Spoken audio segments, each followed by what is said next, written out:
so when I relocated to the East Coast, the first thing I did was go wine tasting in Virginia. I started looking around in Maryland, and I tasted Black Ankle wines blind at a wine shop in Baltimore.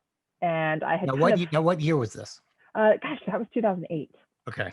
Yeah, 2008 in the very beginning. And Black Ankle started selling wine in the fall of 2008. Yeah.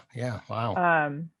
So I was at a wine shop, and she had a brown bag around it. And she said, "Taste this wine." I actually thought it was from France.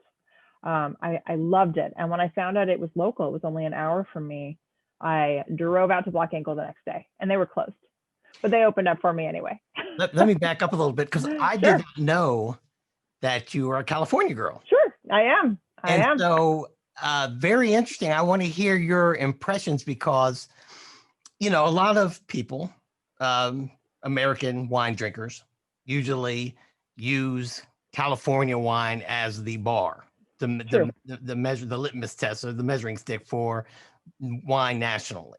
So with you coming with that well-groomed California palate, when you started touring Virginia, candidly, what were your impressions? So it was really dependent on where you visited. So I found that the wineries that were estate tended, in my opinion anyway, for whatever it's worth, tended to be a little bit better. They had a lot more quality control over their grapes. I went initially to Linden Vineyards in the Front Royal area. So I went to Glen Manor and Linden, and I thought they really knocked my socks off.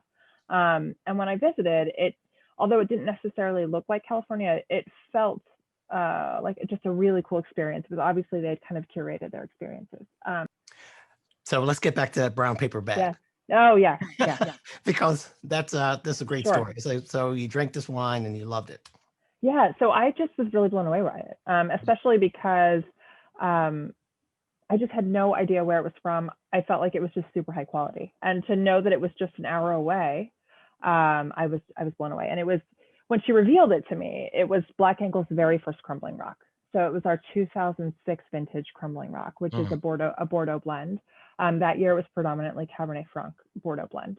We always blend our Bordeaux varieties. And I was astounded. So I literally drove out there the next day. I was working in DC for fun, and I was like, I got to go see what this place has to offer.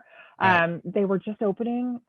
Sarah, who is our owner, one of our owners, was in the tasting room, and she was trying to get our winery tasting room software set up. And she was like struggling with the software and the computer, and she was like shaking the computer. Not really, but and it was just, what a cool experience. You drove in, and it was like, from the moment you drove in the driveway, you just were surrounded by vines. And it was, now knowing that was all planned out, but at the time I was like, where am I? And the wines were just they just really knocked my socks off, especially their first vintage.